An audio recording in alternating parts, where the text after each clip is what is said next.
Hello and welcome. The astral plane stretches endlessly in every direction you can perceive, and in countless more that your mind cannot fully grasp.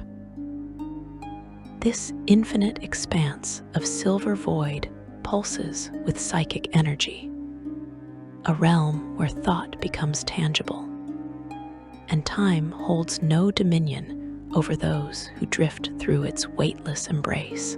Here, among the fossilized corpses of dead gods that float like mountains through the psychic mists, something moves with terrible purpose. Something ancient, something hungry. The Githyanki, who have made this realm their home for thousands of years, speak of them with respect born of hard-won survival. Scholars who have survived encounters name them Astral Dreadnoughts, though such a clinical term fails to capture the primal terror these creatures inspire in all who witness their passage through the Silver Sea. You have heard whispers of many fearsome creatures in your travels through the material plane and beyond. Dragons that can level kingdoms, demons that corrupt entire civilizations, aberrations that drive mortals to madness with merely a glance.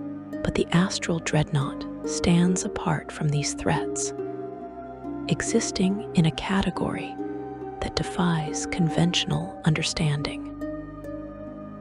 These are not merely powerful monsters to be cataloged and studied.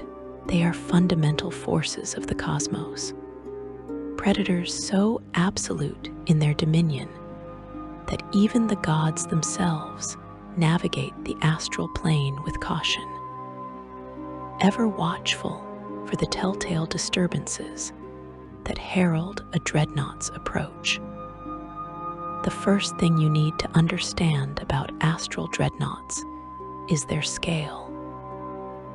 When we discuss size in relation to creatures, we often use terms like large or huge, perhaps even gargantuan for the most impressive specimens.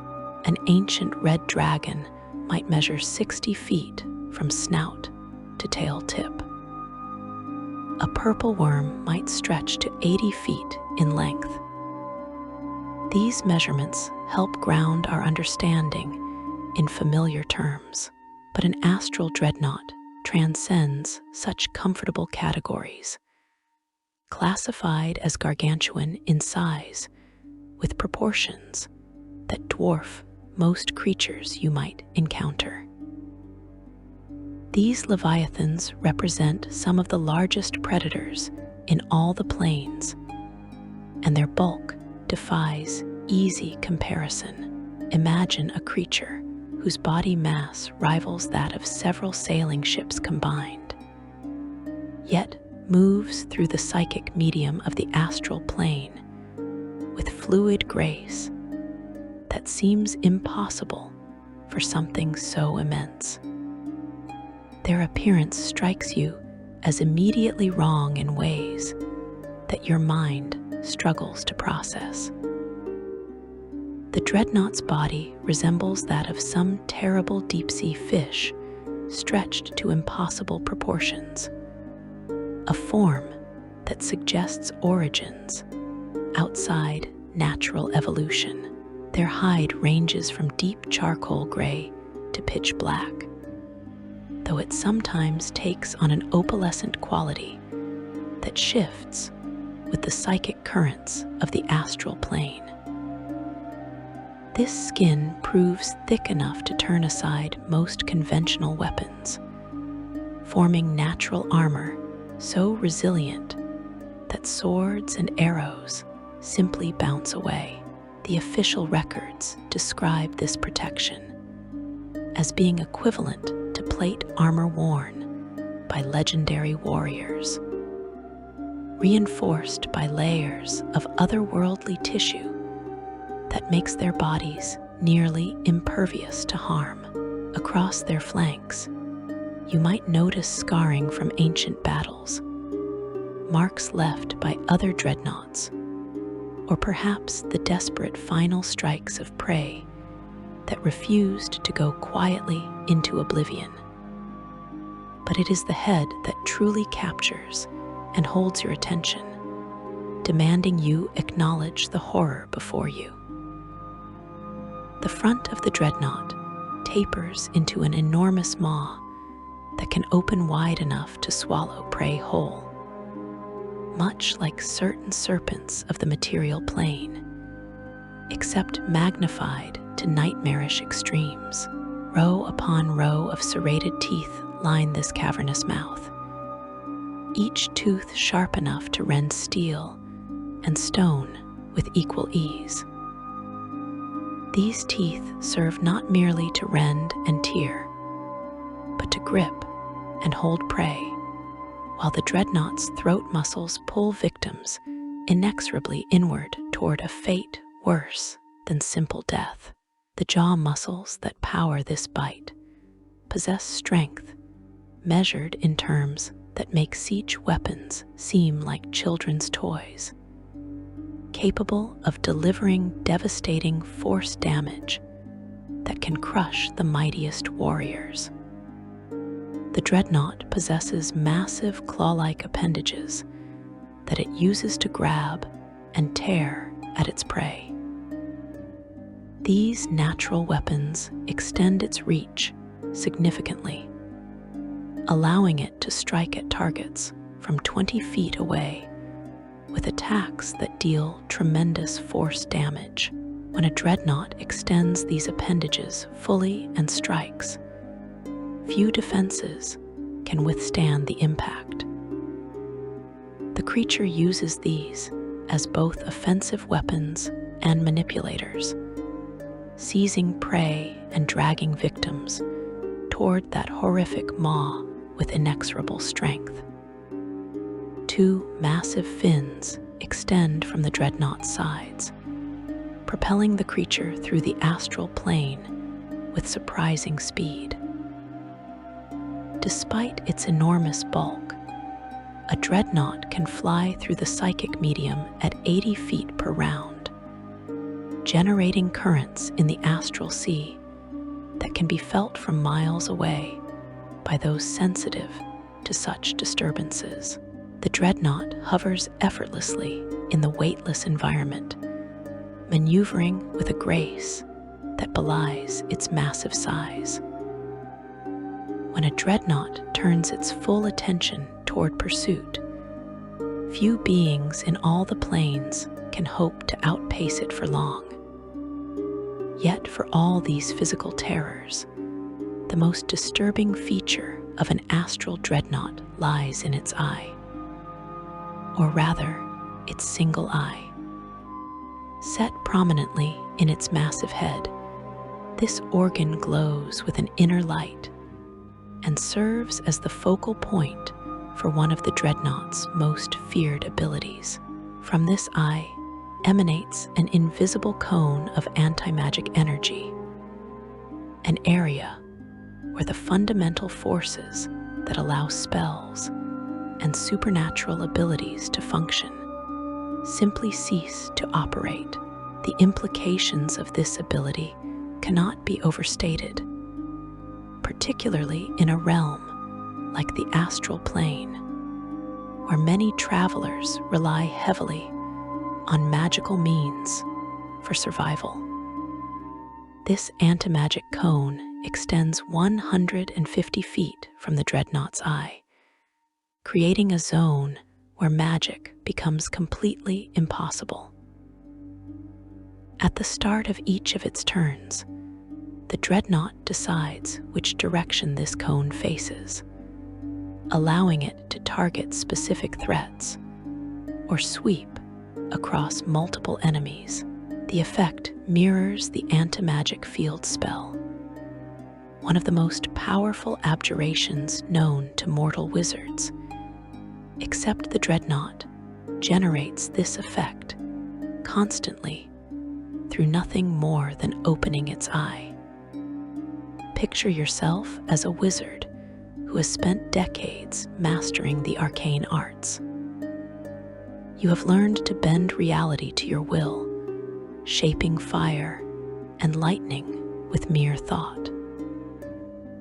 You carry enchanted items of tremendous power, artifacts that have seen you through countless dangers. Your protective spells ward you against harm. Your means of travel through the planes depends entirely on magical transportation. And then you drift into the gaze of an astral dreadnought. In an instant, all of it stops working. Your spells fizzle before they can manifest. Your magic items become nothing more than expensive jewelry, their enchantments suppressed. Your protective wards vanish like morning mist. You hang in the void, suddenly as vulnerable as the day you were born, while a creature the size of a small fortress bears down upon you with inexorable hunger. This is the true terror of the dreadnought, the reason they inspire such fear, even in beings of immense power. The origins of astral dreadnoughts remain a subject of scholarly debate, though certain theories have gained prominence over millennia of study. Ancient texts and planar lore point to Tharizdun, the chained god, as the creator of these cosmic Leviathans. According to these sources, the mad deity fashioned dreadnoughts with a specific purpose in mind: to devour planar travelers who searched for portals leading from the astral plane to the outer planes. Portals they might use to gaze upon their gods or realize dreams of godhood. This creation myth, if true, would explain the dreadnought's perfect adaptation to the astral plane and its seemingly purposeful targeting of those who traverse the silver void. The connection to Tharizdun carries troubling implications about the nature of these creatures. As a deity of entropy and destruction, Tharizdun's creations would naturally embody principles of annihilation and consumption. The dreadnoughts require no sustenance beyond what they hunt, reproduce through no known mechanism, and pursue no goals beyond endless predation. This could imply they were designed as weapons or guardians, tools to enforce some cosmic restriction on planar travel that Tharizdun deemed necessary. However, other scholars remain unconvinced by the Tharizdun origin theory. Some propose that dreadnoughts might be primordial beings, entities that came into existence during the early epochs of the multiverse, when the planes themselves were still taking shape. According to this alternative view, dreadnoughts represent one of the universe's first attempts at creating apex predators, designed by forces we cannot comprehend to fulfill a specific ecological role. The absence of any evidence linking them directly to Tharizdun's active control in the present day lends some credence to this theory, based on what we observe of their independent behavior. A third theory suggests something far more unsettling. Some planar philosophers propose that astral dreadnoughts are not creatures in the conventional sense at all, but rather manifestations of a fundamental cosmic principle. Just as the astral plane serves as a conduit between worlds and a realm where thought takes form, perhaps dreadnoughts represent the plane's hunger, made manifest. The astral sea is, after all, a realm of psychic energy, a dimension where the barriers between mind and matter grow thin. This manifestation theory would mean the dreadnoughts embody the astral plane itself, asserting some form of will to consume and absorb. Such thoughts lead to deeply troubling implications about the nature of reality itself. What we do know with certainty is that astral dreadnoughts have existed for millennia, perhaps far longer. References to creatures matching their description appear in some of the oldest surviving texts from civilizations that mastered planar travel. The Githyanki, who have inhabited the astral plane for thousands upon thousands of years, following their liberation from Illithid slavery, possess extensive knowledge of dreadnoughts passed down through generations. Even the oldest living Githyanki elders, individuals who have endured for spans of time that would age a human into dust, recall learning of dreadnoughts from their predecessors, who spoke of them as ancient even then. This suggests the dreadnoughts have maintained their presence in the astral plane for a period that exceeds most recorded history. The life cycle of an astral dreadnought, if such a term even applies to these beings, remains largely unknown. No one has ever documented evidence of dreadnought reproduction, a fact confirmed across multiple sources.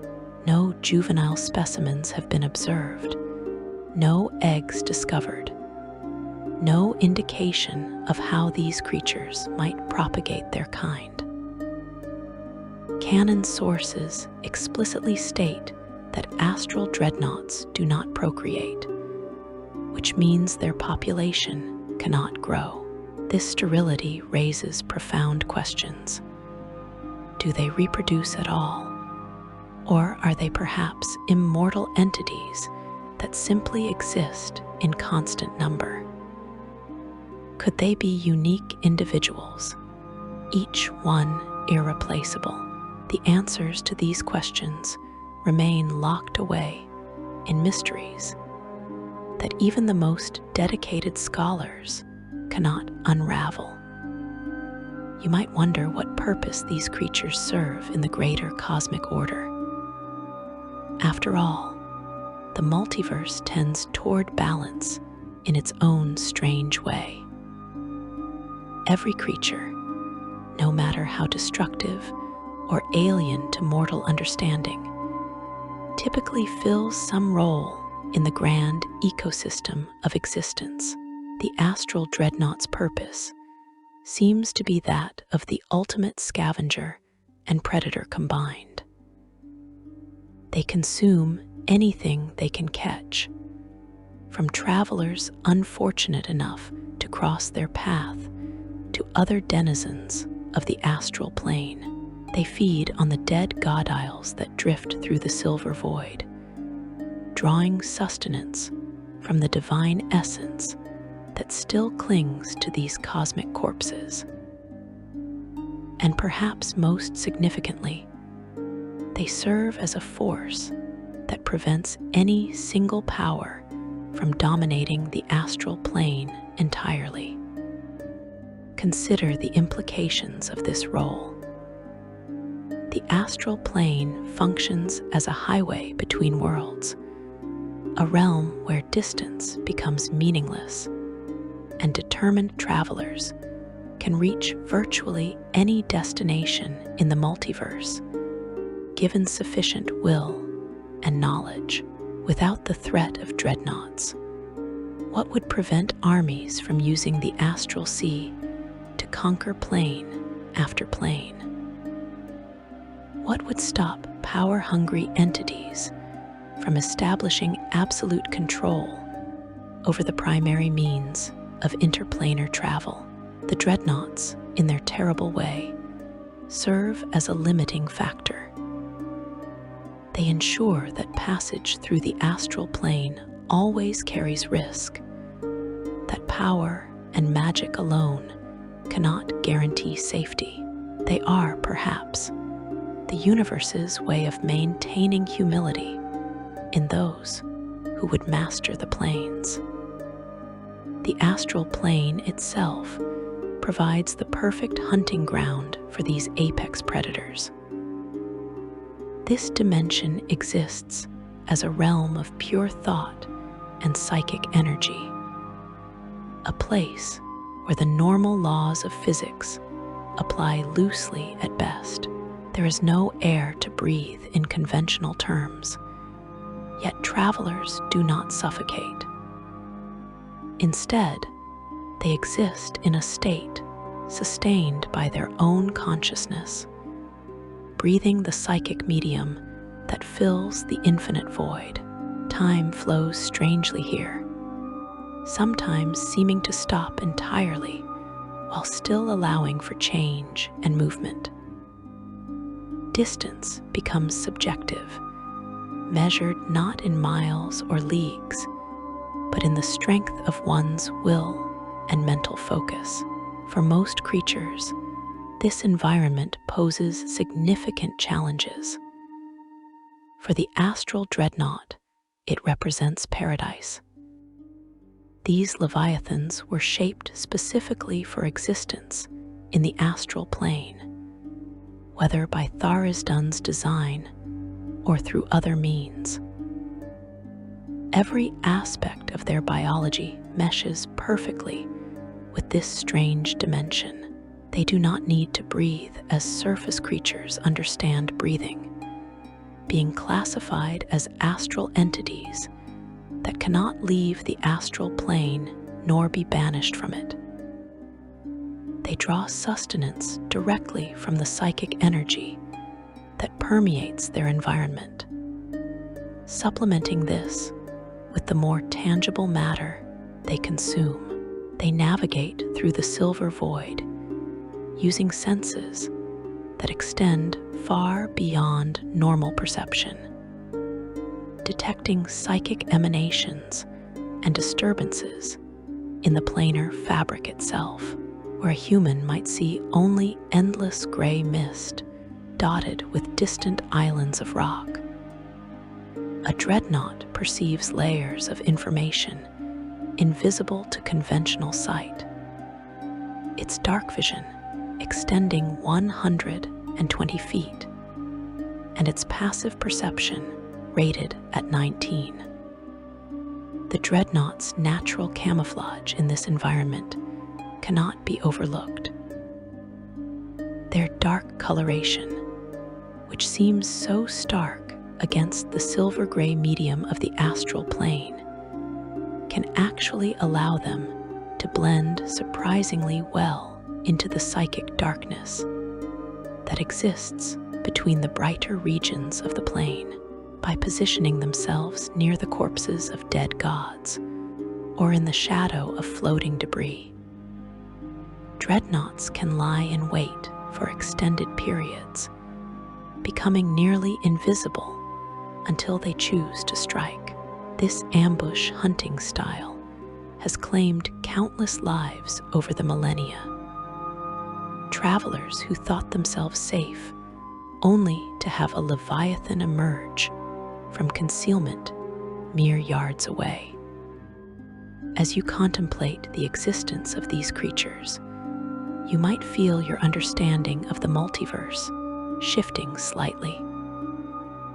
The Astral Dreadnought represents something fundamental about the cosmos, a reminder that for all our magic and technology, for all our gods and civilizations, we remain small in the face of forces that transcend mortal comprehension.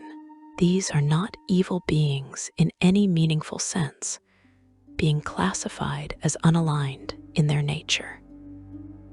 They do not hunt out of malice or cruelty. They simply exist as the ultimate expression of predatory perfection, consuming because that is their nature, just as it is the nature of fire to burn or water to flow downward.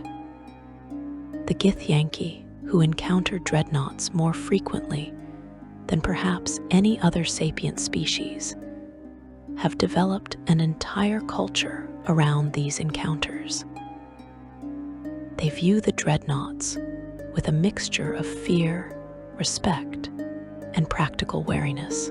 Young Githyanki warriors are taught from their earliest training that while they may never flee from battle against any mortal foe, discretion and evasion are no shame when confronting a dreadnought. The Githyanki have even developed specific tactics for dealing with dreadnoughts when avoidance proves impossible.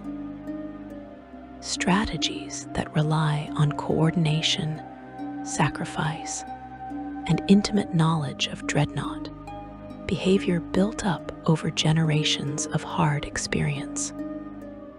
Yet even with all this accumulated wisdom, the Githyanki still lose warriors to dreadnoughts with disturbing regularity.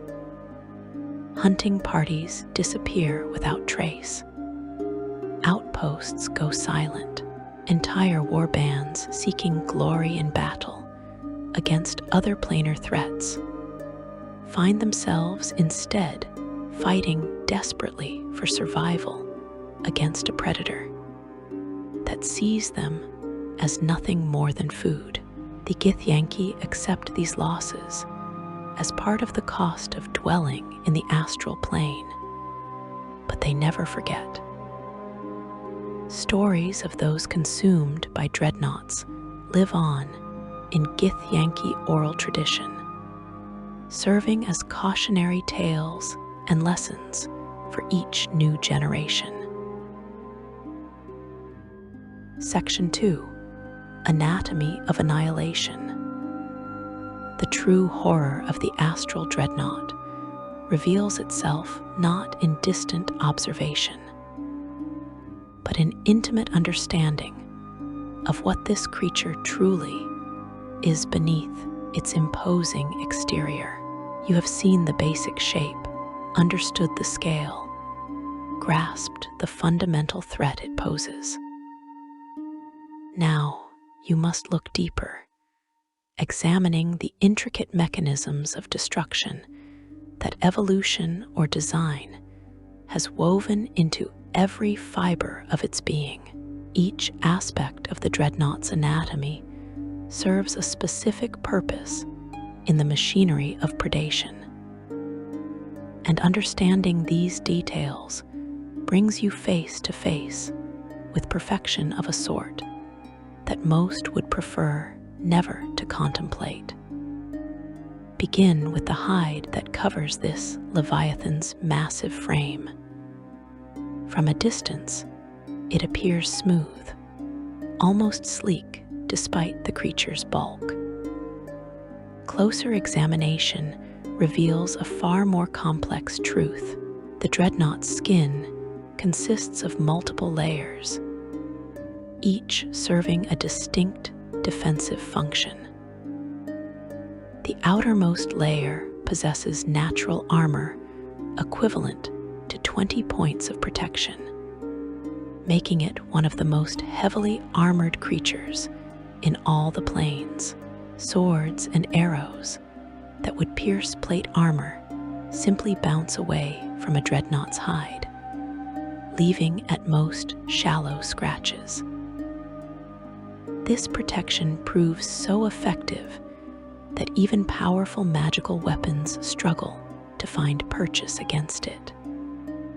Beneath this outer armor lies tissue that defies easy categorization. Scholars who have managed to examine fragments of dreadnought tissue describe a substance that seems partially organic and partially composed of solidified psychic energy. This material absorbs certain types of attacks in ways that conventional armor cannot, providing resistance to damage that would fell lesser creatures. The Dreadnought shrugs off wounds that would kill dragons, its massive body capable of enduring tremendous punishment before showing signs of serious injury. With hit points numbering in the hundreds, a Dreadnought can sustain battles that would exhaust entire adventuring parties. The hide also provides complete immunity to certain effects that would incapacitate other creatures. Charms that would bend the will of lesser beings find no purchase on a Dreadnought's alien mind. Fear effects, even those generated by the most powerful magic, cannot affect a creature that knows no natural predators. Psychic assaults that would shatter mortal consciousness simply dissipate against the Dreadnought's innate resistance to such forces. These immunities extend to being frightened, paralyzed, petrified, prone, restrained, or stunned, making the Dreadnought one of the most difficult creatures to disable through magical or supernatural means.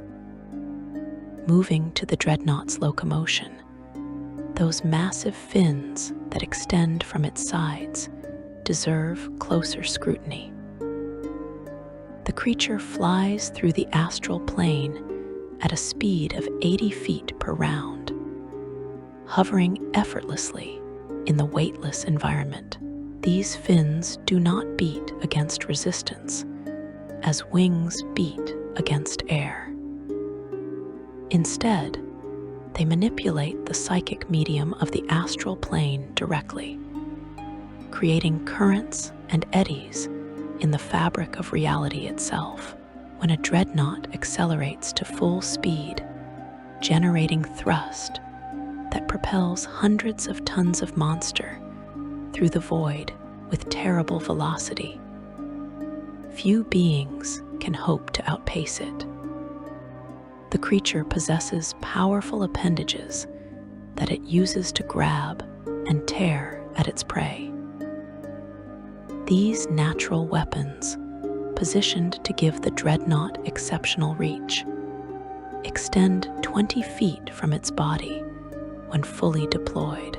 Each strike from these appendages delivers tremendous force damage, with the official records documenting 3 separate claw attacks per round, each dealing 3 8-sided dice plus 9 points of damage. When these attacks connect, the target finds itself grappled in a grip that requires a successful escape check against difficulty class 19 to break free. Few creatures possess the strength to escape once caught in a Dreadnought's grasp. The grappling capability of these appendages proves particularly devastating because of what comes next. A Dreadnought that has successfully grappled prey can use its bonus action on subsequent turns to make an additional claw attack against the helpless victim. This represents the creature pulling its prey closer, positioning the victim for consumption while continuing to tear and rend with unstoppable force. The combination of multiple attacks per round, automatic advantage against grappled targets, and the ability to continue striking with bonus actions means that once a Dreadnought has seized its prey, escape becomes a race against time that few survive. Now you must confront the mouth itself, that cavernous opening lined with teeth like castle towers. The jaw structure of an Astral Dreadnought represents engineering that would make master craftsmen weep with envy if it did not fill them with terror instead. The bite attack alone deals 6 10-sided dice, plus 9 points of piercing damage, enough to kill most adventurers outright with a single chomp. But the true horror lies not in the immediate damage, but in what happens to those who fail to avoid the bite. When the Dreadnought successfully bites a creature of huge size or smaller, the victim must make a saving throw against difficulty class 19 or be swallowed whole. This represents not merely being consumed in the conventional sense, but being transported into an entirely separate dimension. The mechanics of this swallowing effect prove as devastating as they are inescapable through normal means. And then there is the stomach. Here we encounter one of the most terrifying aspects of Astral Dreadnought biology, a feature that elevates these creatures from merely dangerous to existentially horrifying. The Dreadnought's stomach does not exist within its body in any conventional sense. Instead, it occupies an entirely separate demiplane, a pocket dimension created and maintained by the creature's own existence. When prey passes through that final threshold in the throat, they do not enter an organ, but rather cross between realities, falling into a prison from which escape becomes nearly impossible. This demiplane's stomach defies easy description because it functions according to rules that do not apply anywhere else in the multiverse. Official records describe it as a separate plane of existence, a dimension accessed only through being swallowed by the Dreadnought. The space within measures roughly 30 feet in diameter, a spherical chamber whose walls appear to be living tissue, but prove far more resilient than any flesh should be. The environment within this pocket dimension remains breathable after a fashion, though survivors describe air that tastes of copper and decay. Dim illumination provides just enough light to see, revealing the horror of your prison. A swallowed creature finds itself blinded and restrained immediately upon arrival in this terrible place. The walls pulse rhythmically, squeezing and crushing anything contained within. The mechanical effects prove devastating at the start of each of the Dreadnought's turns. Every creature trapped inside the demiplane takes 5 10-sided dice of acid damage as digestive forces work to break down flesh, bone, and equipment alike. This acid damage occurs automatically, requiring no attack roll, offering no chance to dodge or evade. You simply take the damage, turn after turn, until you die or escape. The demiplane can hold up to 10 creatures simultaneously, meaning a Dreadnought that has been actively hunting might have multiple victims trapped within its stomach dimension at the same time.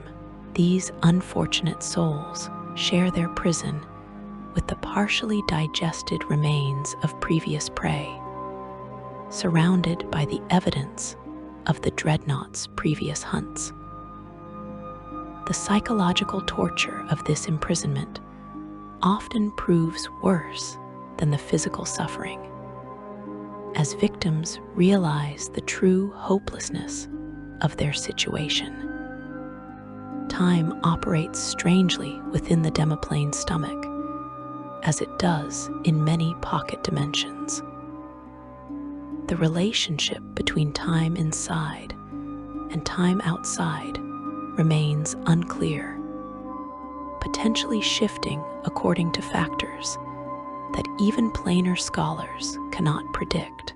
This temporal distortion means that prey might endure their imprisonment for what feels like days or weeks, while mere hours pass in the external world. But the physical destruction represents only one aspect of the process. The demiplane actively drains magical energy from anything within its confines. Enchanted items carried by swallowed victims risk losing their power. The mystical energies that give them special properties, potentially flowing out into the demiplane itself, where the dreadnought absorbs them.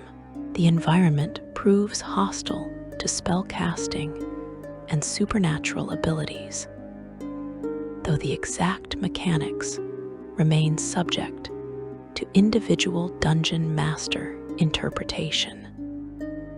Escape from the demiplane's stomach is theoretically possible, but practically nearly impossible.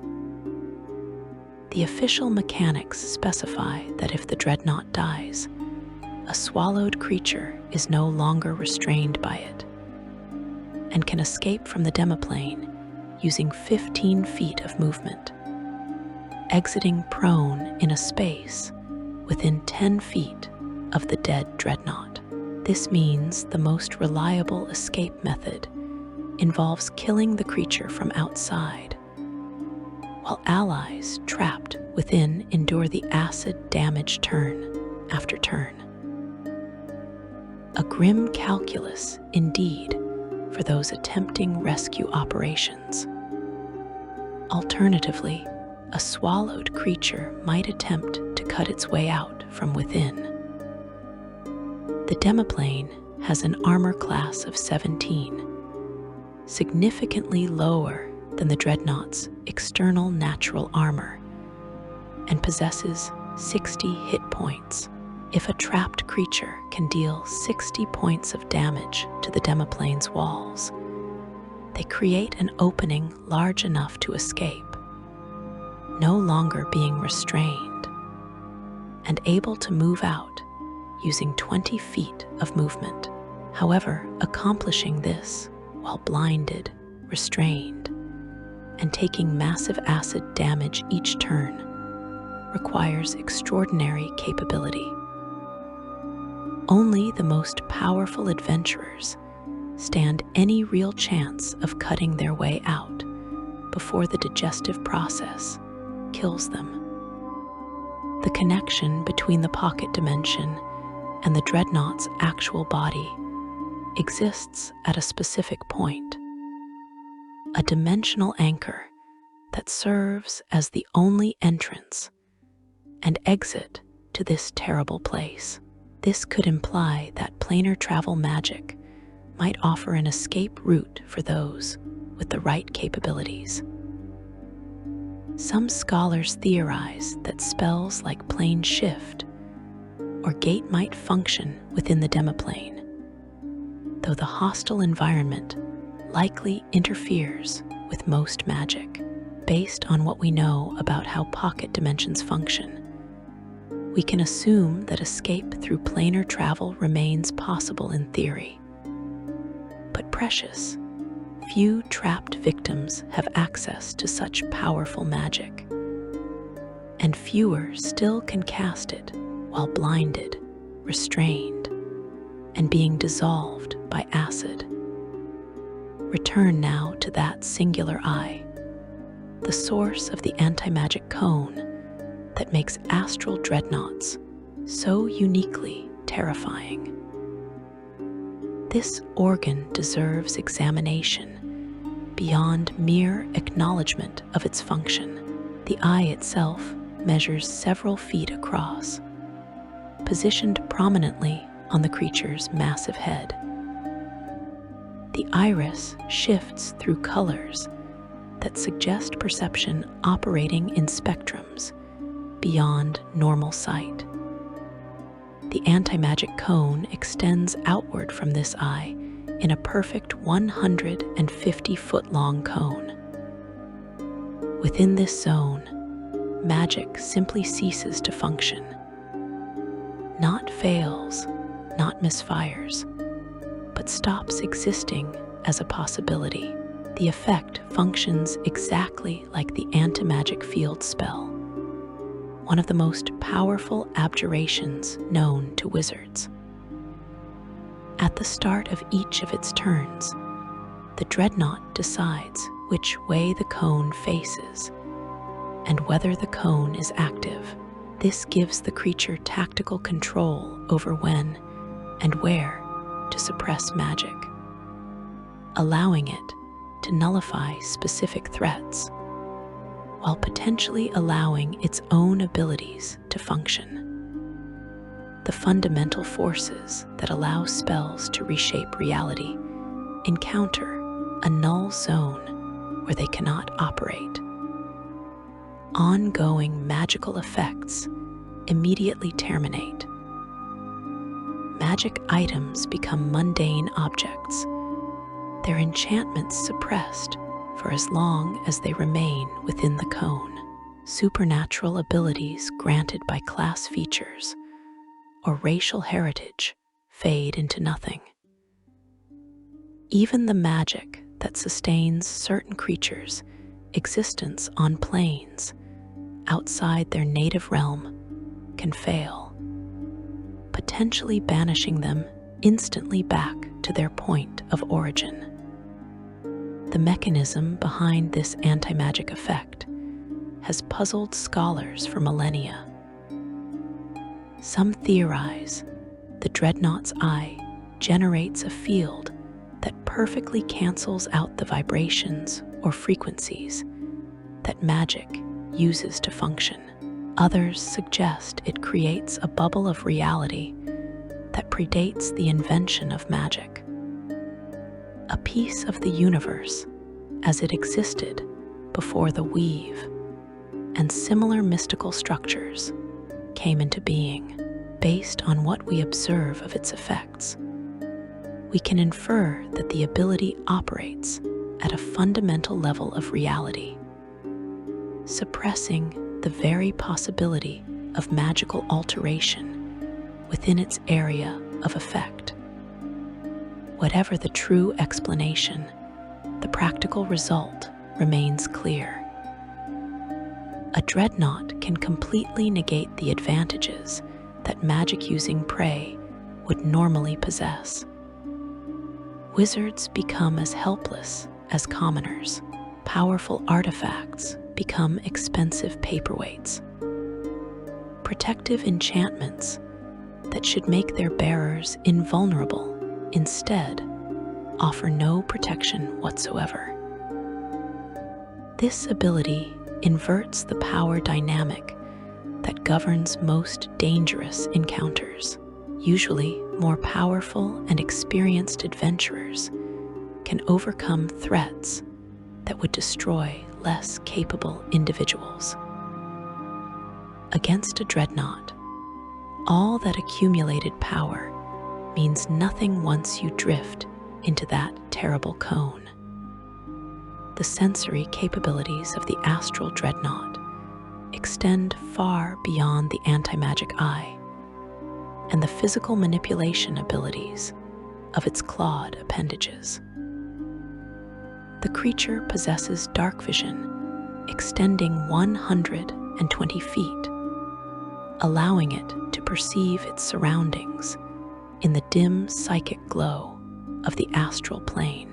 Its passive perception score of 19 means it notices details and disturbances that would escape lesser creatures entirely. This suggests a form of spatial awareness that operates constantly, a sixth sense that maps the surrounding region in comprehensive detail. The Dreadnought's intelligence represents another aspect of its nature that deserves consideration. With an intelligence score of 5, it operates at a level well below human average, suggesting a creature driven more by instinct than complex reasoning. Yet this limited intelligence proves focused and effective for its purposes. Dreadnoughts demonstrate problem-solving abilities in their hunting strategies, adapting their approaches based on prey behavior in ways that suggest genuine tactical thinking rather than mere instinct. They remember locations, recognize threats, and make decisions about when to engage or avoid conflict. This limited but focused mental capacity makes dreadnoughts somehow more disturbing than if they were either mindless beasts or fully sapient beings. A mindless creature acts according to pure instinct, without choice or consideration. A sapient being makes decisions that can potentially be understood, reasoned with, or predicted based on goals and desires. The dreadnought exists in a middle ground, intelligent enough to be dangerously cunning, but too alien to ever understand or negotiate with. They are thinking creatures that think only of consumption, aware beings whose awareness serves only to make them more efficient killers. Section 3. Predators of the Silver Void. The hunting patterns of astral dreadnoughts follow rhythms that seem almost ritualistic in their consistency.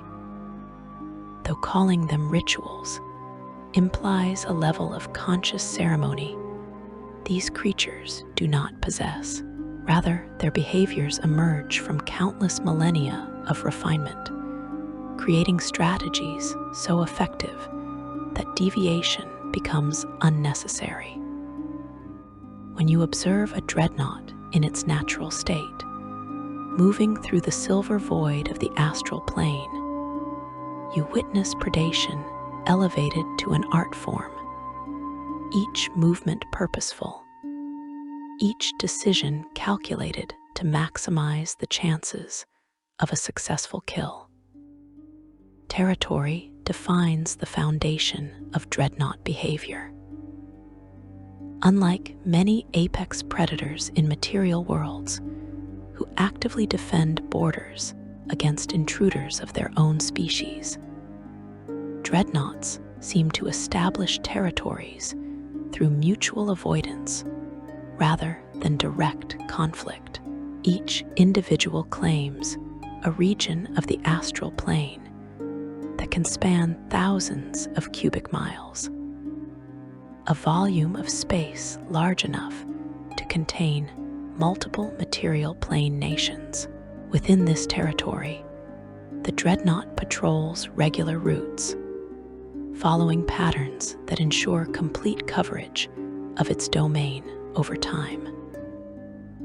These patrol routes can take weeks or even months to complete, with the dreadnought drifting along currents of psychic energy, investigating disturbances, and hunting any prey foolish enough to cross its path.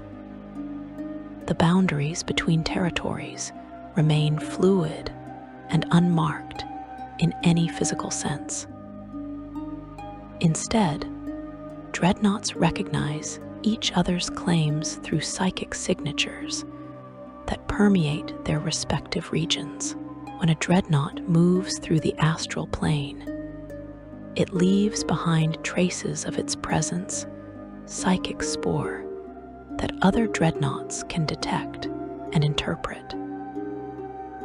These traces communicate information about the dreadnought's size, recent feeding, and general disposition. Younger or smaller dreadnoughts avoid regions claimed by larger, more established individuals, knowing instinctively that challenging such a creature would likely prove fatal.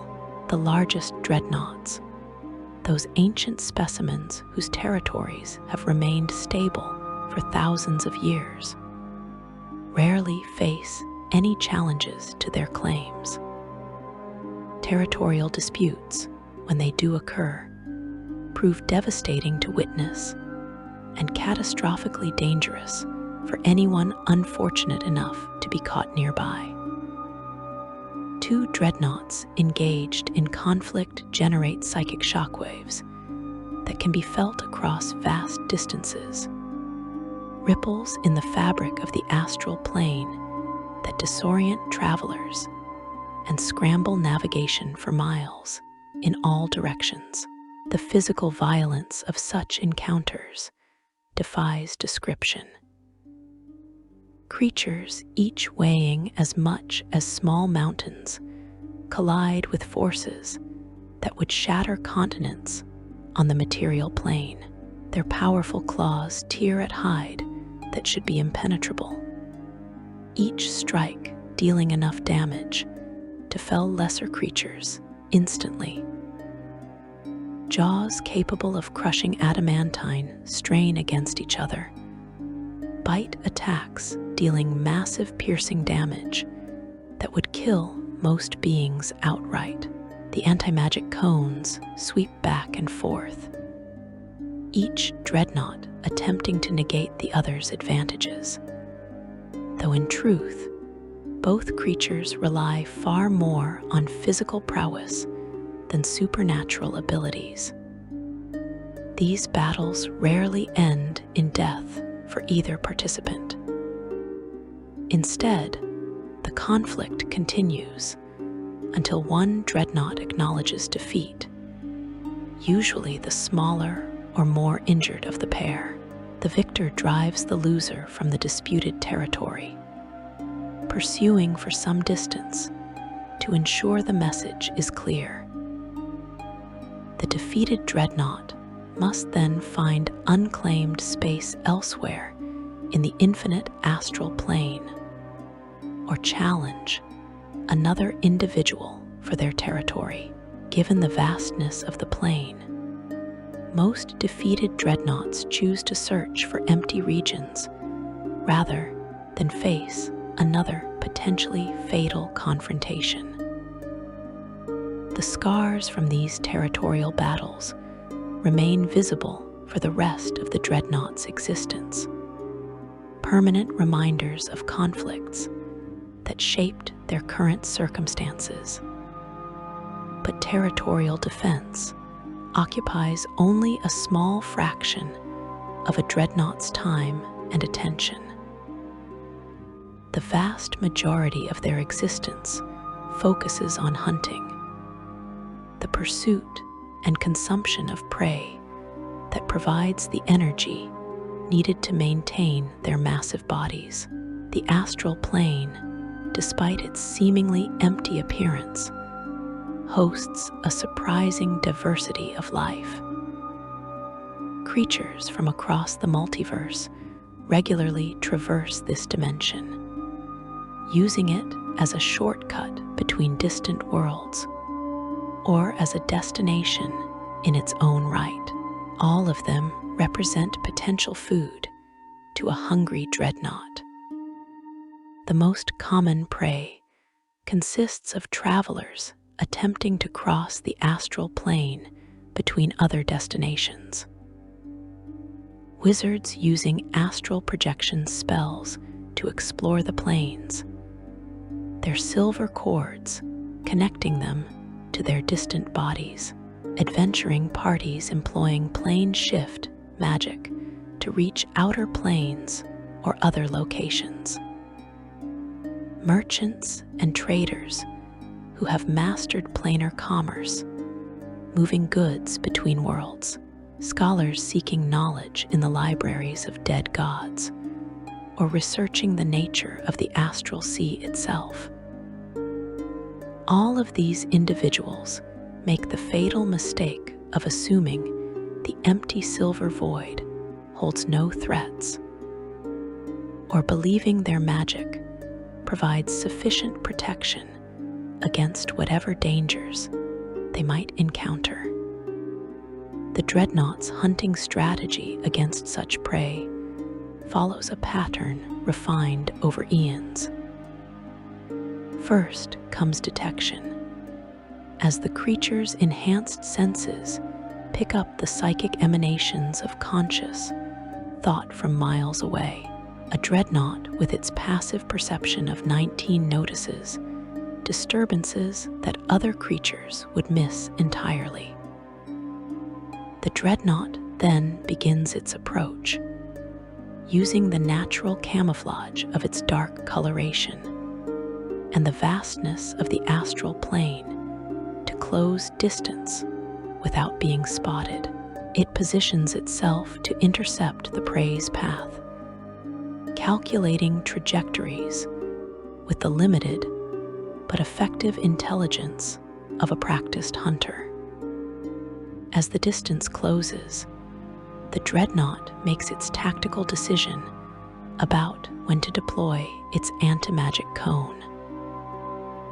Against groups that rely heavily on magic, activating the cone early proves crucial, suppressing protective spells and defensive enchantments before the prey realizes danger approaches.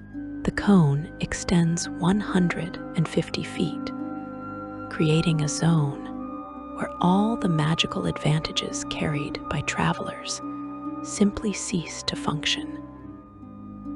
Wizards find themselves unable to cast spells. Warriors discover their magical weapons have become ordinary steel. Clerics realize their divine connections have been severed. In an instant, the power dynamic shifts completely in the Dreadnought's favor. Then comes the strike itself. The Dreadnought closes the final distance with a burst of speed. Its 80 foot per round flight speed, allowing it to cross gaps that seem impossibly large. It leads with its powerful claws, each appendage extending 20 feet to grab at prey. These attacks prove devastatingly accurate, with the Dreadnought's bonus to hit ensuring that even well-armored targets struggle to avoid being struck.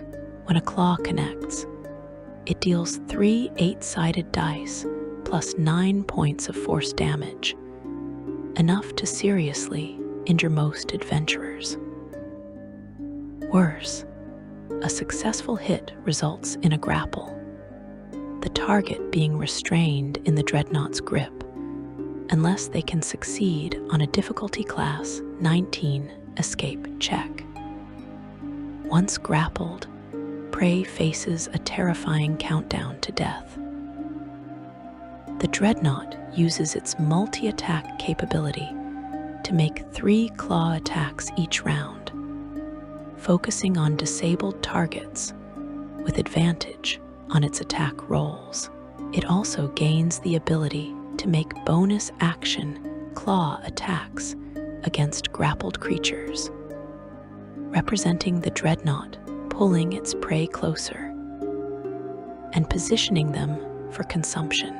Few creatures can endure this onslaught for more than a few rounds, and those that survive the claw attacks face the even more terrible prospect of being bitten.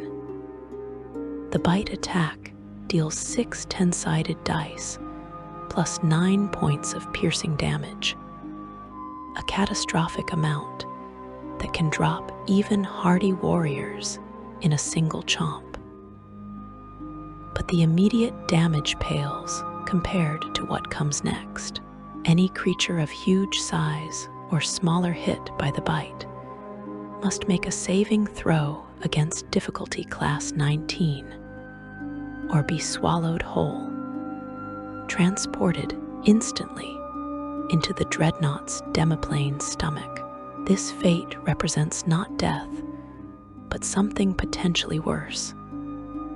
imprisonment in a pocket dimension, where escape requires either killing the dreadnought from outside or dealing 60 points of damage to the demiplane's walls while blinded, restrained, and taking 5 10-sided dice of acid damage each turn. But travelers represent only one category of prey available to Astral Dreadnoughts. The plane hosts numerous other creatures, many of which live there permanently rather than merely passing through. The Githyanki, who have made the astral plane their home for millennia, encounter dreadnoughts with disturbing regularity. Their cities built on the corpses of dead gods, their fleets of astral vessels, their warriors and spellcasters all move through territory claimed by these apex predators. The relationship between Githyanki and dreadnoughts proves complex, built on mutual respect born from repeated deadly encounters. The Githyanki do not fear dreadnoughts in the way softer races might, for fear represents weakness in their warrior culture. Instead, they acknowledge dreadnoughts as legitimate threats requiring specific tactics and careful planning. Young Githyanki learn from their earliest training that while fleeing from mortal enemies brings dishonor, tactical withdrawal from a dreadnought encounter demonstrates wisdom rather than cowardice.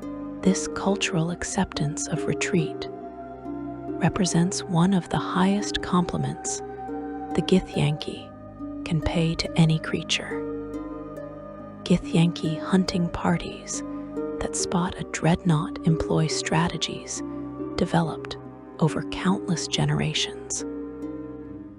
They scatter immediately, moving in different directions to divide the predator's attention.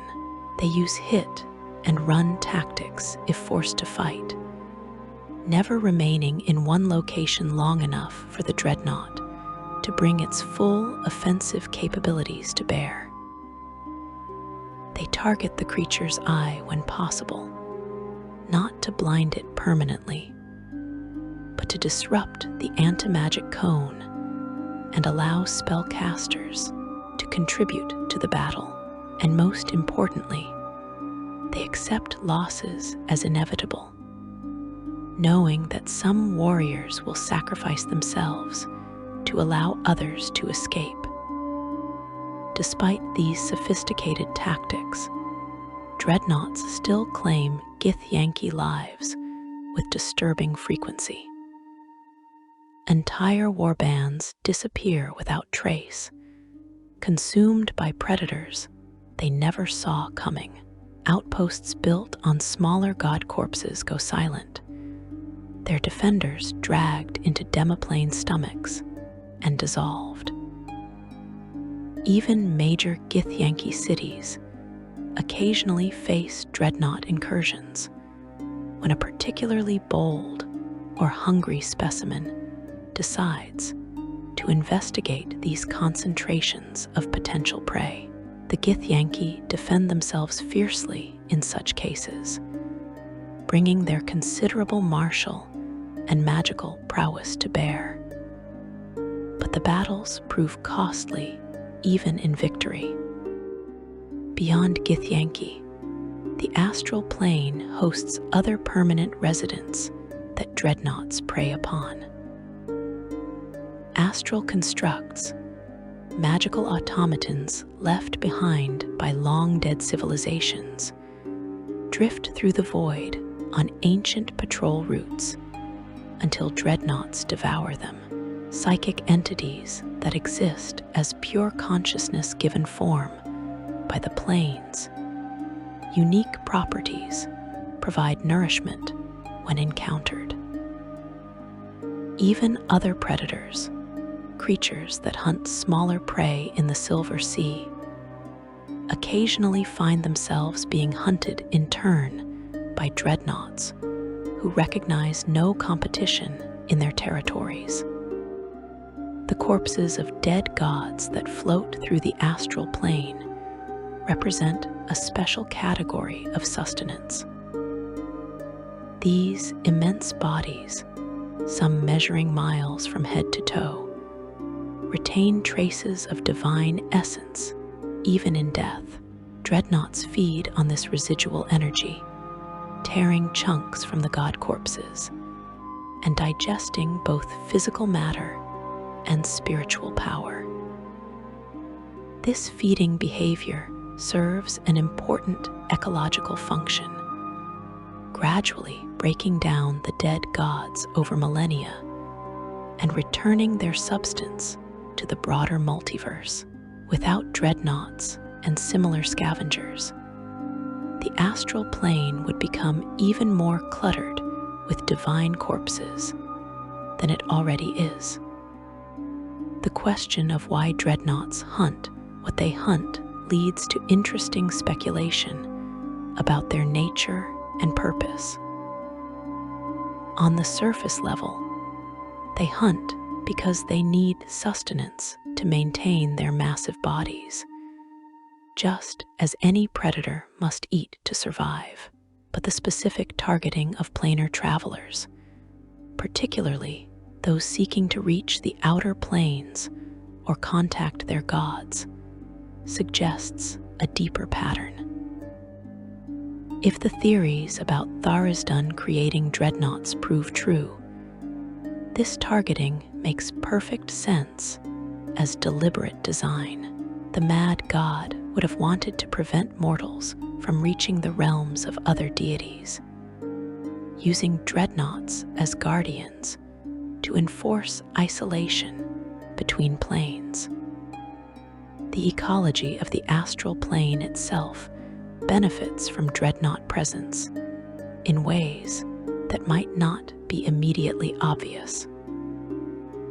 By consuming travelers, dreadnoughts prevent overcrowding and resource depletion in a realm that, while infinite, has limited concentrations of useful locations. By feeding on dead gods, they accelerate the recycling of divine matter back into the cosmic cycle. By maintaining territories, they create a kind of structure in an otherwise chaotic dimension, establishing predictable danger zones that experienced travelers can learn to avoid. Yet for all this ecological significance, individual dreadnoughts remain unaware of their broader purpose. They hunt because hunting is their nature. They consume because consumption sustains them. They defend territories because territoriality is instinctive. They are, in the end, exactly what they appear to be: the universe's perfect predators, shaped by design or evolution into creatures that excel at one thing above all else: the taking of life in the service of their own survival. Section 4. Legends written in stardust.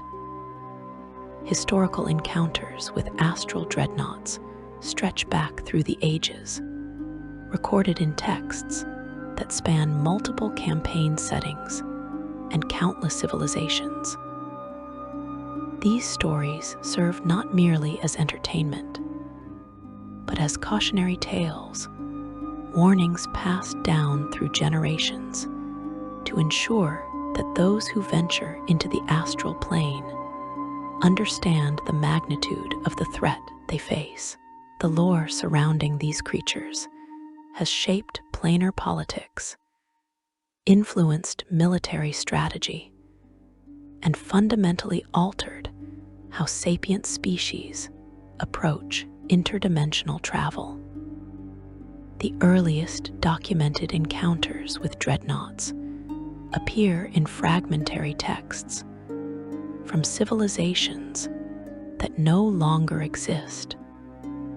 Societies that mastered planar travel in epochs before recorded history, these ancient records, preserved through magical means, or discovered in ruins on dead god isles, speak of immense predators that lurked in the void between worlds.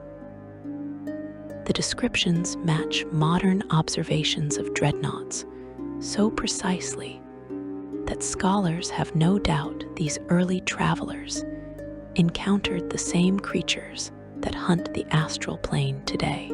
This continuity suggests that dreadnoughts have remained essentially unchanged for periods measured in tens of thousands of years, possibly far longer.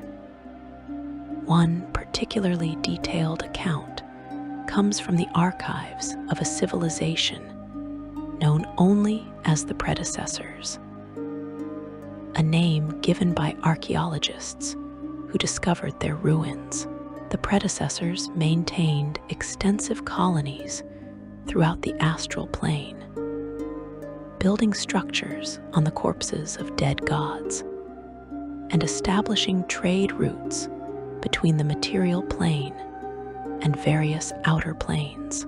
Their records describe multiple encounters with what they called void devourers, creatures matching the description of astral dreadnoughts in every particular. The predecessors documented losing entire expeditions to these predators, despite possessing magic and technology far beyond what most modern civilizations can achieve. What makes the predecessor accounts particularly chilling is their documentation of failed attempts to destroy or drive away dreadnoughts. The predecessors tried everything from direct military assault to elaborate magical traps, from attempts at divine intervention to efforts at negotiation and appeasement. Nothing worked consistently. Individual dreadnoughts could be injured, occasionally even killed, but the cost in lives and resources proved so devastating that such victories felt more like defeats. Eventually, the predecessors abandoned their most ambitious astral colonies, retreating to safer regions and accepting the limitations that dreadnought presence imposed on their expansion. Some scholars theorize that dreadnought predation contributed to the predecessors' ultimate decline, cutting them off from resources and allies they needed to sustain their civilization. The Githyanki possess the most extensive living knowledge of astral dreadnoughts, accumulated over the millennia since they escaped enslavement by the mind flayers and made the astral plane their home. Their oral traditions preserve countless stories of encounters with these apex predators, tales that serve as both history lessons and tactical manuals for younger generations. One famous Githyanki legend speaks of a great warrior named Zarethra the Undaunted, who supposedly fought a dreadnought in single combat. According to the story, Zarethra commanded a warband that inadvertently entered claimed territory while pursuing illicit prey. The dreadnought emerged from concealment near a dead god's ribcage and attacked immediately, swallowing 3 warriors whole in its first strike. Rather than fleeing as tactical doctrine demanded, Zarethra ordered her remaining warriors to safety, while she alone remained to delay the predator. The legend claims she fought for 3 full hours, using her legendary silver sword to strike at the creature's eye, and disrupt its anti-magic cone long enough for her warriors to escape beyond pursuit range. The tale diverges depending on which Githyanki clan tells it. Some versions claim Zarethra ultimately slew the Dreadnought through cunning and skill, becoming the only warrior in Githyanki history to achieve such a feat alone. Other versions, generally considered more reliable by Githyanki historians, state that she wounded the creature severely enough that it withdrew to recover, allowing Zarethra to retreat with honor intact. A few darker variants suggest she was eventually consumed by the Dreadnought, but bought enough time for her comrades to escape, achieving victory through sacrifice. Regardless of which ending proves true, Githyanki warriors invoke Zarethra's name when facing impossible odds, drawing courage from her example. Another Githyanki account describes an incident when a Dreadnought attacked Tunnerath, the legendary Githyanki city built upon the corpse of a dead god. The creature had been tracking a particularly large group of travelers and pursued them directly into the city's outer districts. The resulting battle saw hundreds of Githyanki warriors engage the predator simultaneously, employing coordinated tactics and accepting staggering casualties to drive the creature away from their home. The Githyanki ultimately succeeded, wounding the Dreadnought badly enough that it retreated, but the cost proved tremendous. Entire warrior cadres were annihilated, swallowed whole or torn apart by the creature's powerful attacks. The incident reinforced Githyanki cultural understanding that even their greatest strongholds remain vulnerable to Dreadnought assault if circumstances align poorly. The question of why even deities fear Astral Dreadnoughts carries profound implications about the nature of divine power. Gods, by their very essence, exist as beings of virtually limitless capability within their domains. They reshape reality with thought, command forces that dwarf mortal comprehension, and possess lifespans that stretch into eternity. Yet the astral plane serves as neutral ground, a dimension where divine power operates under different rules than it does in the gods' home realms. When a deity traverses the astral sea, they manifest in a form that, while still incredibly powerful, proves more vulnerable than they would be in their own domain. Dreadnoughts threaten deities primarily through their anti-magic cone. Divine power, for all its might, still operates through mechanisms that the cone can suppress.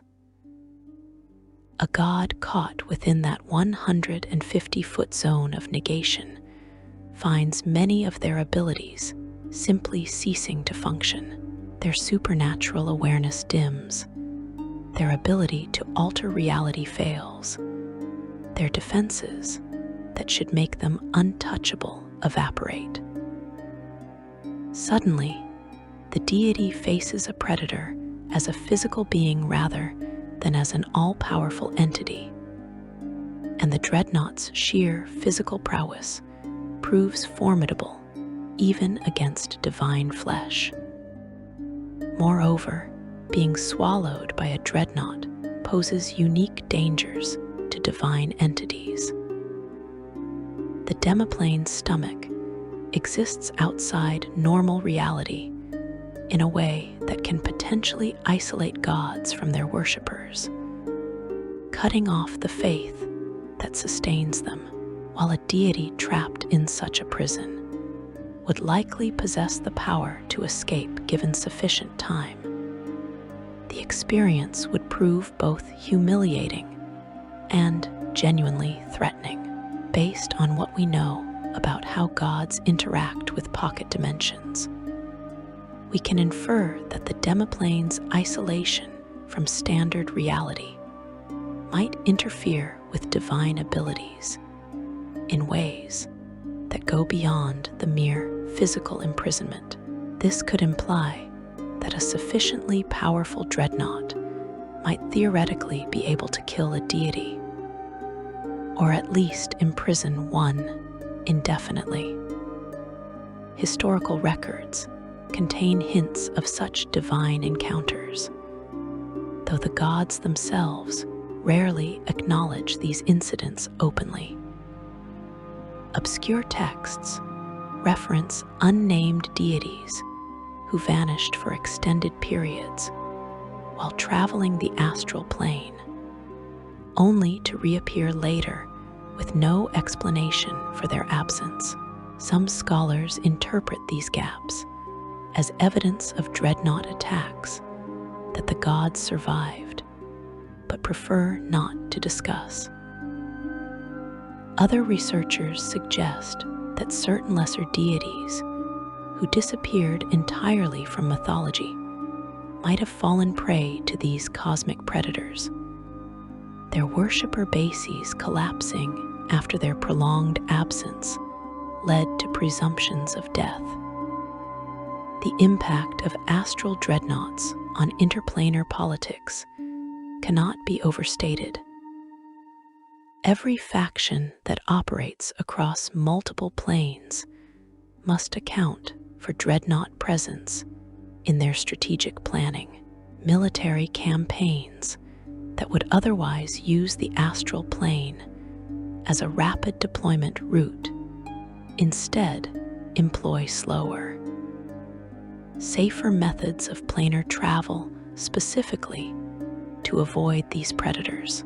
Trade networks that could move goods efficiently through the astral sea instead maintain elaborate systems of intermediate stops and guarded routes, accepting reduced profits in exchange for reduced losses to dreadnought predation.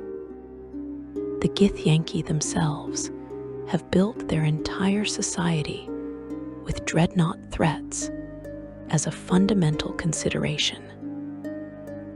Their cities cluster around dead god isles that offer some measure of protection and cover. Their military doctrine emphasizes mobility and dispersion, ensuring that no single dreadnought attack can cripple their forces. Their legendary silver swords, while primarily designed for combat against mind flayers, prove effective against dreadnoughts when wielded by sufficiently skilled warriors. The Githyanki have even developed specialized scout units whose sole purpose involves tracking dreadnought movements and alerting others to their presence. Other planar powers adopt different strategies. The Modrons, those entities of pure law from Mechanus, navigate the astral plane in massive formations specifically designed to deter dreadnought attacks. Their logic suggests that a sufficiently large and organized group presents an unacceptably dangerous target, forcing dreadnoughts to seek easier prey elsewhere. This approach proves partially effective, though dreadnoughts occasionally decide the risk is worthwhile and attack anyway, scattering modern formations and consuming individuals by the dozen. Devils and demons, eternal enemies locked in the blood war, both adjust their tactics when that conflict spills into the astral plane. These factions will sometimes even cease hostilities temporarily when a dreadnought appears. Recognizing that the predator poses a greater immediate threat than their ancient enemy, such truces never last long, with both sides resuming combat once the dreadnought moves on. But the very fact that they occur speaks to the threat level dreadnoughts represent. The impact extends beyond military and trade considerations into the realm of mythology and religion. Many faiths incorporate dreadnoughts into their cosmological teachings, using these creatures as examples of forces that transcend normal hierarchies of power. Some religions interpret dreadnoughts as divine punishment, entities that hunt those who presume to travel freely between worlds without proper respect for cosmic order. Others view them as necessary evils, cosmic janitors that maintain the astral plane's ecosystem and prevent overpopulation. Still, other faiths consider dreadnoughts to be tests, challenges that the worthy must overcome to prove themselves deserving of planar travel. The relationship between the Githyanki and Astral Dreadnoughts specifically deserves deeper examination, as it represents one of the most complex predator-prey dynamics in all the planes. The Githyanki do not merely avoid dreadnoughts or flee from them. Instead, they have woven these predators into their cultural identity in fundamental ways. Young Githyanki learn about dreadnoughts as part of their basic education, studying the creature's capabilities and weaknesses alongside martial training and planar lore. Githyanki coming-of-age rituals sometimes involve intentionally entering dreadnought territory to prove courage and skill. These rituals do not require killing the dreadnought or even engaging it in direct combat. Instead, young warriors must venture into known dreadnought hunting grounds, accomplish some objective, like retrieving an item or scouting a location, and return safely. The emphasis falls on demonstrating proper respect for the threat while refusing to let fear prevent necessary action. Many Githyanki do not survive these rituals, their remains lost forever in demiplane stomachs. But those who succeed earn tremendous respect within their society. The Githyanki also hunt dreadnoughts deliberately in some circumstances. When a dreadnought's territory overlaps too extensively with important Githyanki travel routes or threatens major population centers, warbands specifically assemble to drive the creature away or kill it. These hunts represent some of the most dangerous operations Githyanki forces undertake, with casualty rates that would be unacceptable in any other context. The Githyanki accept these losses as necessary costs of maintaining their presence in the astral plane. Successful dreadnought hunts yield materials of tremendous value to the Githyanki. Dreadnought hide, rendered down and treated with specific alchemical processes, creates armor of exceptional quality. The creature's teeth become weapons or decorative elements, prized trophies that warriors display with pride. Fragments of dreadnought tissue, particularly material harvested from near the Antimagic Eye, serve as components in specialized enchantments. Most valuable of all, intact Dreadnought eyes can theoretically be fashioned into items that replicate the Antimagic Cone effect, though the crafting process requires expertise that few possess.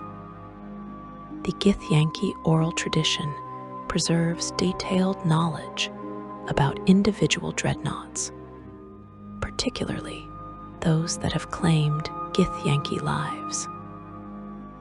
Each notable predator receives a name, usually something evocative of its hunting style or the location where it operates. The Bone Shadow hunts near a cluster of particularly large god corpses, using the skeletal remains as cover. The Silver Glutton has consumed so many Githyanki that warriors consider killing it a matter of cultural honor. The Ancient of the Deep Void claims territory in a region far from normal travel routes, threatening only those foolish enough to venture into the remotest reaches of the astral plane.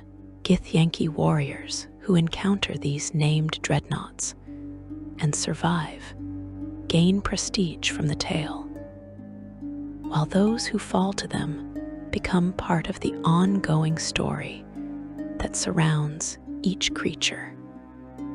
This personalization of individual dreadnoughts reveals something important about how the Githyanki view these predators. They do not consider dreadnoughts as mere monsters to be destroyed on sight.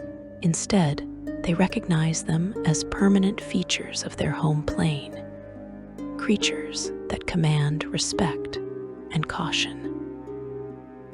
The Githyanki have adapted to dreadnought presence, rather than attempting to eliminate all dreadnoughts from the astral plane, which this could imply they recognize as both impossible and potentially undesirable. The relationship, while adversarial, carries undertones of mutual acknowledgement between two apex predators sharing the same hunting grounds. Section 5. Mysteries Beyond Mortal Understanding.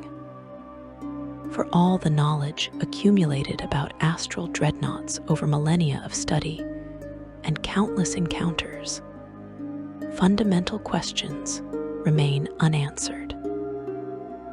These gaps in understanding prove frustrating to scholars who have dedicated their lives to planar research. Yet, they also represent something profound about the nature of these creatures. Some mysteries may simply require more time and study to solve, while others might represent questions that cannot be answered through conventional investigation. The dreadnoughts themselves offer no explanations, existing as silent enigmas that hunt and feed without ever revealing their deeper nature.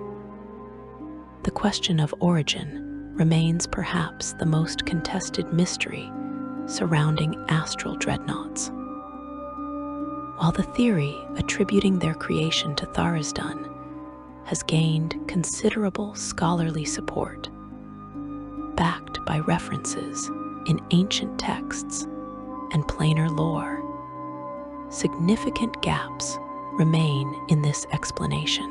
If Tharizdun truly created dreadnoughts to prevent planar travelers from reaching the outer planes and contacting their gods, why do these creatures show no signs of directed purpose or conscious awareness of such a mission? They hunt indiscriminately, consuming Githyanki warriors with the same enthusiasm they show for devoted priests seeking divine communion.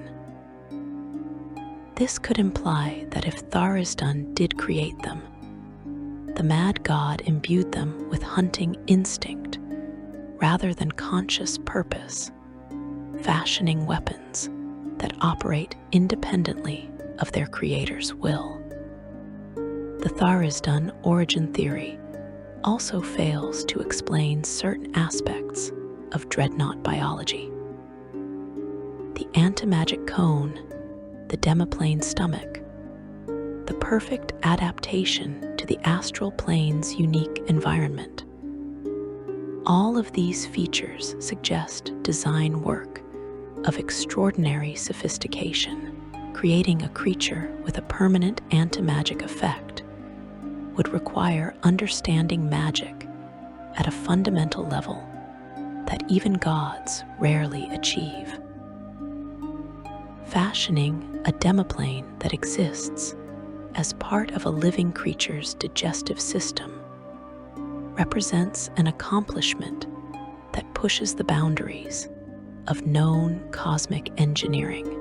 Based on what we know about Tharisdan's portfolios and capabilities, we can infer that while the chained god possesses sufficient power for such creation, the precision and elegance of dreadnought design seems inconsistent with a deity primarily associated with entropy and destruction. Alternative theories about dreadnought origins deserve consideration, despite lacking the textual support that the Tharisdan hypothesis enjoys. The primordial origin theory suggests that dreadnoughts emerged during the earliest epochs of the multiverse, possibly before the current pantheon of deities came into existence. This would explain their apparent age, their complete lack of connection to any existing divine power, and their sterile nature that prevents population growth. If dreadnoughts represent remnants from a previous cosmic age, they might be the last survivors of an entirely different paradigm of existence. Creatures operating according to rules that no longer apply elsewhere in the multiverse. Some scholars propose an even more radical explanation, suggesting that astral dreadnoughts are not created beings at all, but rather natural phenomena given physical form. According to this theory, the astral plane itself generates dreadnoughts as a kind of immune response, producing predators that regulate traffic through the silver void and prevent any single faction from dominating this crucial transitional dimension. The astral sea is, after all, a realm where thought becomes reality and consciousness shapes the environment. This manifestation theory would mean that dreadnoughts embody the plane's inherent hostility to colonization and control, physical representations of the astral plane's resistance to being tamed. Evidence for the manifestation theory comes from the observed inability of dreadnoughts to reproduce. If they were conventional biological entities, even magical ones, you would expect some mechanism for creating new generations. The complete absence of reproduction suggests that dreadnoughts might appear through some other process entirely, perhaps spontaneously manifesting when the astral plane determines that additional predators are needed to maintain proper balance. This could imply that the number of dreadnoughts remains relatively constant, not through breeding, but through the plane itself replacing losses with newly manifested specimens. The purpose of astral dreadnoughts extends beyond mere predation. though defining that broader purpose requires speculation based on observed effects rather than confirmed knowledge. At the most basic level, dreadnoughts serve as apex predators in the astral plane's ecosystem, filling a niche that prevents any other species from achieving unchallenged dominance. But their impact reaches far deeper than simple population control. By making planar travel dangerous regardless of one's power level, dreadnoughts enforce a kind of cosmic humility. The greatest archmage and the lowliest apprentice face similar risks when crossing the astral plane. Their magical might equalized by the antimagic cone. This leveling effect might represent the dreadnought's true purpose, whether conscious or not. The multiverse tends toward hierarchies, with power accumulating in the hands of gods, archmages, demon lords, and other apex entities. These powerful beings can reshape reality according to their whims, travel freely between worlds, and impose their will on lesser creatures with minimal risk to themselves. Dreadnoughts disrupt this hierarchy within their domain, creating spaces where power offers no guarantee of safety. Based on what we observe of how dreadnoughts affect planar politics and travel patterns, we can assume they serve as limiting factors that prevent any single power from achieving total control over interdimensional transit. The connection between astral dreadnoughts and the multiverse's fundamental laws deserves examination. Though such speculation ventures into philosophical territory that lacks definitive answers, some planar theorists propose that dreadnoughts represent a kind of cosmic constant, entities that must exist for the multiverse to function properly. Just as gravity holds planets in orbit and entropy ensures that energy dissipates over time, perhaps dreadnoughts fulfill some mathematical necessity in the structure of reality. Their antimagic cones might serve not merely as hunting tools, but as stabilizing forces that prevent magical energy from accumulating excessively in certain regions of the astral plane.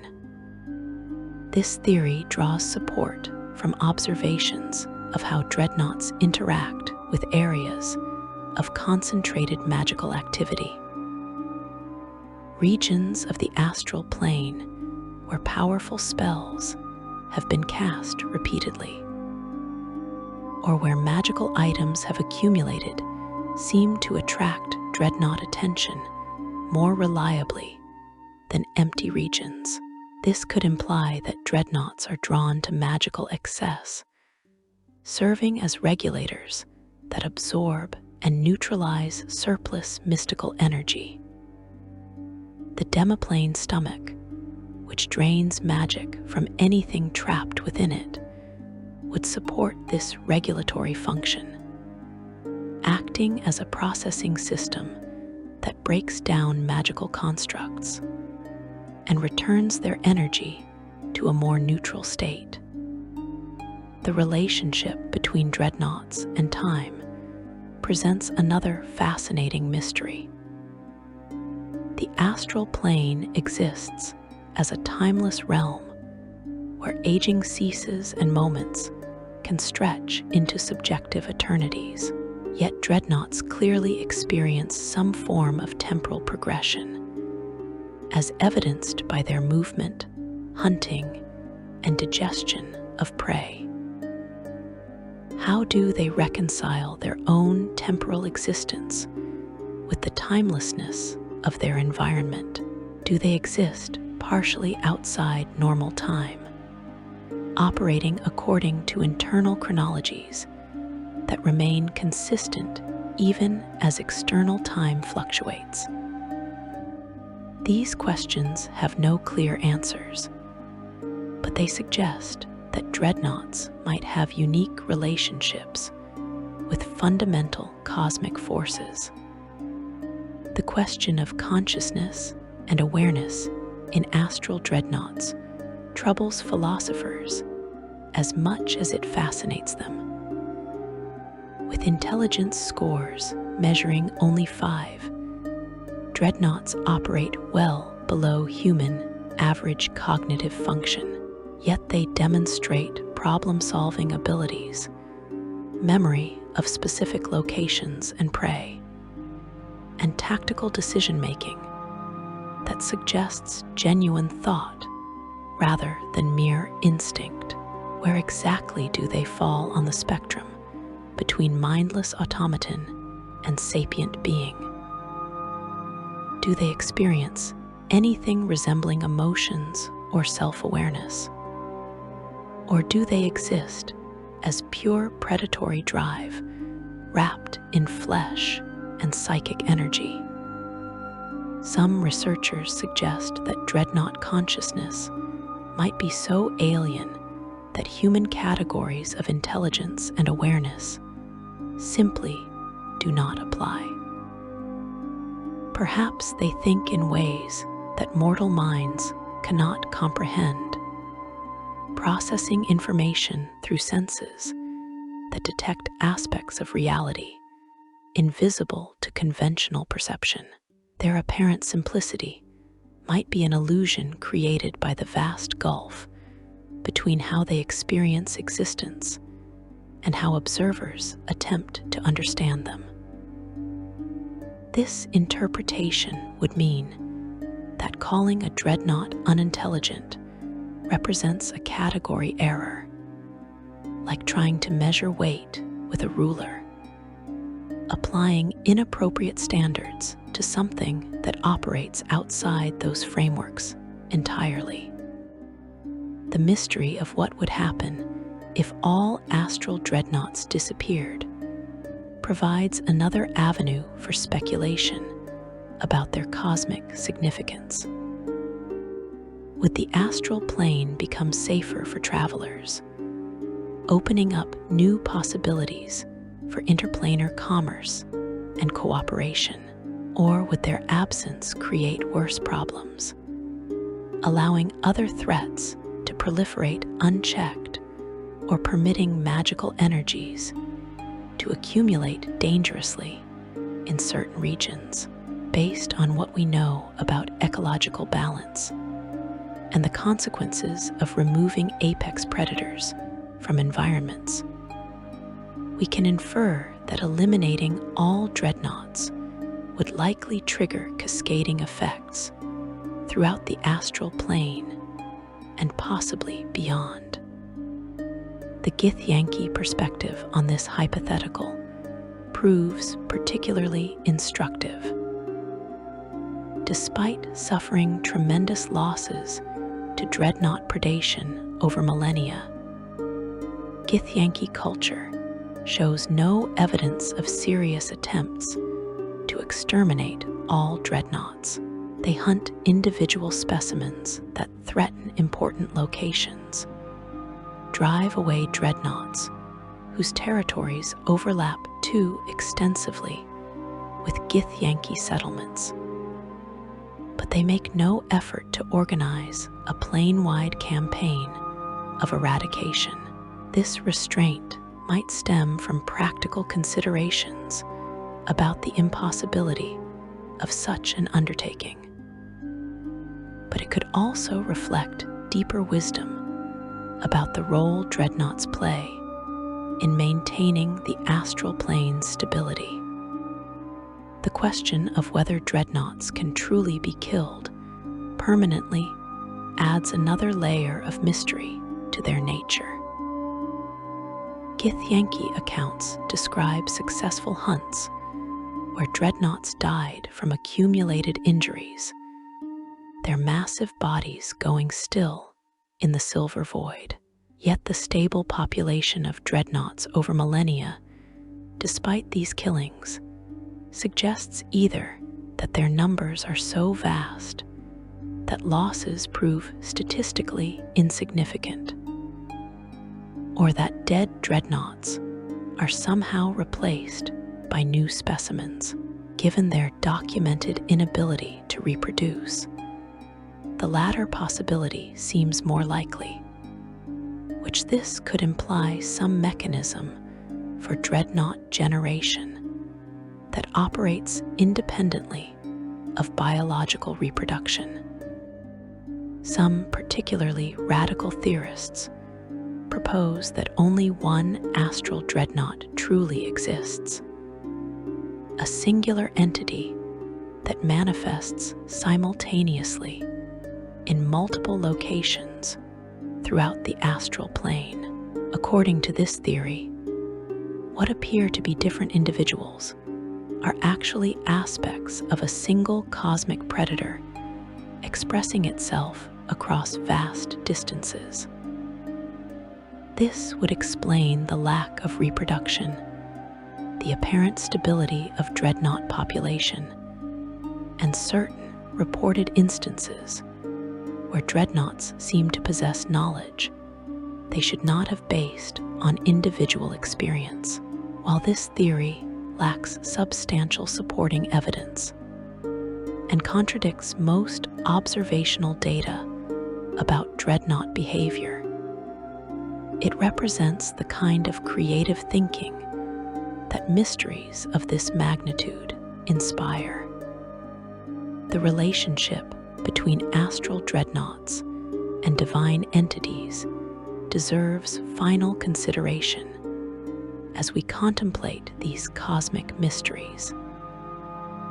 If gods themselves fear these creatures, what does that reveal about the hierarchy of power in the multiverse?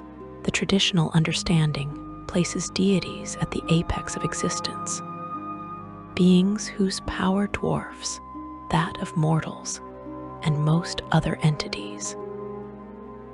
Yet, dreadnoughts threaten gods in ways that suggest the divine position at the top of the cosmic pyramid might be less secure than commonly believed. Perhaps dreadnoughts represent a form of power that operates outside divine authority, entities that gods cannot fully control or destroy, because they exist according to principles that predate or transcend divine influence. This would position dreadnoughts as forces of nature in the truest sense, phenomena that simply are rather than entities that were created by conscious design. Just as gods cannot eliminate gravity or entropy, they might be unable to eliminate dreadnoughts without fundamentally breaking aspects of how reality functions. As you contemplate these mysteries surrounding astral dreadnoughts, you begin to understand that some questions may never receive satisfying answers. These creatures exist at the intersection of too many unknowns, embodying cosmic principles that mortal and even immortal minds struggle to grasp fully. They are predators, certainly, but also cosmic constants, ecological regulators, manifestations of planar will, weapons of forgotten gods, and perhaps all of these things simultaneously. The truth about what they truly represent likely transcends simple categorization, existing in philosophical territories where neat explanations break down. What remains certain is that astral dreadnoughts will continue hunting the silver void for as long as the astral plane exists. They will claim lives, inspire terror, shape the decisions of planar powers, and resist all attempts to fully understand or control them. They are, in the end, exactly what they appear to be and infinitely more: cosmic mysteries wrapped in flesh and hunger. Eternal questions that swim through the void between worlds, and perhaps that fundamental unknowability represents their greatest significance. A reminder that the multiverse contains forces beyond complete mortal comprehension, threats that demand respect rather than understanding, and mysteries that enrich existence precisely because they remain unsolved. If you found this deep exploration of Astral Dreadnought lore valuable, please consider liking this video and subscribing to the channel. Your support helps me continue creating these extensive lore dives into the fascinating creatures and mysteries of Dungeons and Dragons. Thank you for joining me on this journey through the Silver Void. And until next time, may your travels through the planes be safe from the gaze of these cosmic Leviathans.